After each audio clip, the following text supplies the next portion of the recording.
Bienvenue à tous dans cette nouvelle vidéo, on se retrouve pour la troisième analyse de ce mercredi 23 mars 2022 sur les Pokémon de la première génération. Et on en aura encore deux autres après celle-ci, comme je l'ai déjà annoncé pour la première.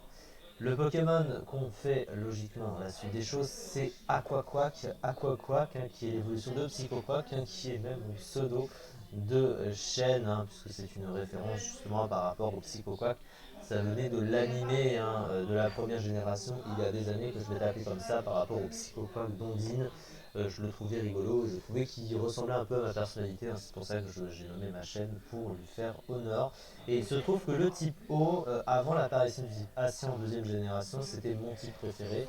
Et après, c'est devenu le type Acier. Donc les types Acier et O, ce sont mes types préférés. Le type Acier est arrivant évidemment en première position. Et Aquaquack est de type eau pure. Alors, de type eau pure, alors le type eau est un des meilleurs types du jeu et de loin, que ce soit défensivement ou offensivement, il apporte de très bonnes choses. Défensivement, il a 4 résistances à des types qui sont courants. Au type feu, qui est un des 3 types permettant de passer de type acier. Le type glace, qui est un coverage qu'on voit assez souvent pour passer des dragons, etc. Le type acier, le meilleur type défensif du jeu. A noter que le type eau est neutre sur le type acier, et ça c'est très important.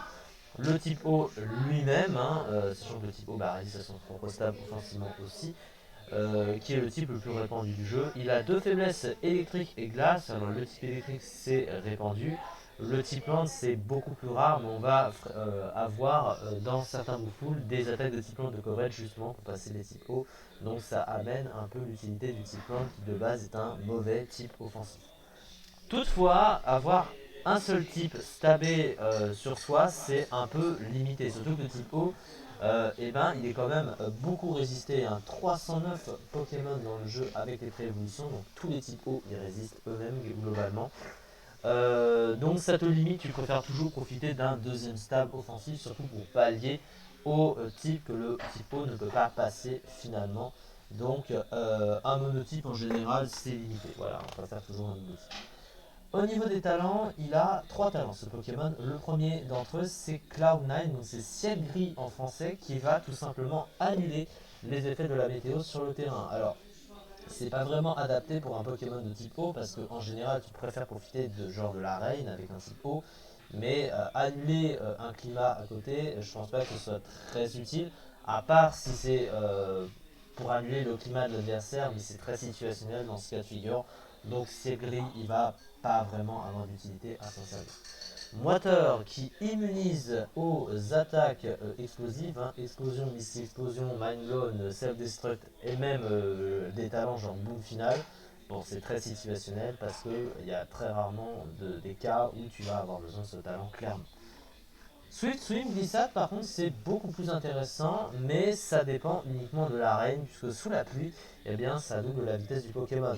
Très utile pour un type haut d'être joué sous l'arène, évidemment. Après, ça le force à être joué sous l'arène s'il veut augmenter sa vitesse, parce que de base il a une vitesse qui est pas incroyable, et surtout pour un Pokémon qui est plus basé sur l'offensive globalement.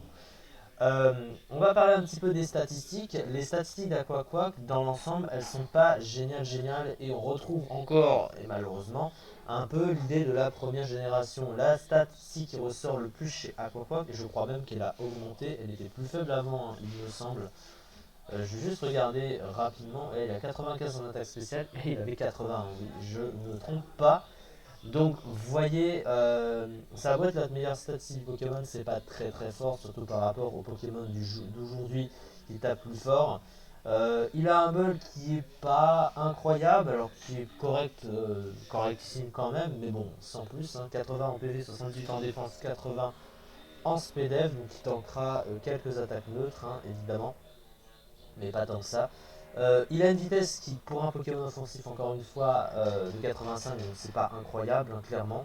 Donc Glissade est un peu sa meilleure alternative là, du coup, pour le rendre plus rapide notamment.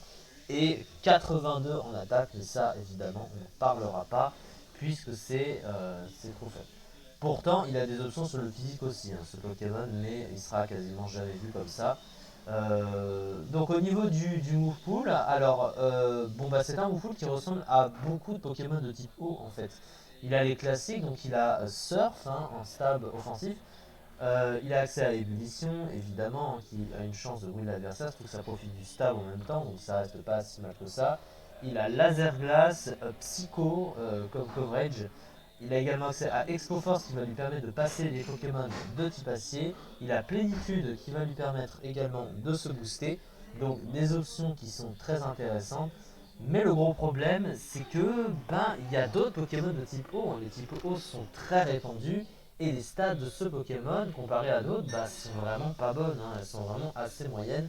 Donc en fait, tu le compares à la tonne de type eau qu'il y a à côté.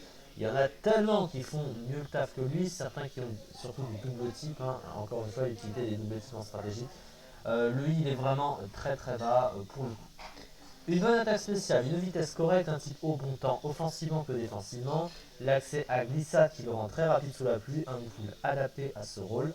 Dépendant de la pluie, faiblesse courante, notamment au type plante, très présent dans le tiers.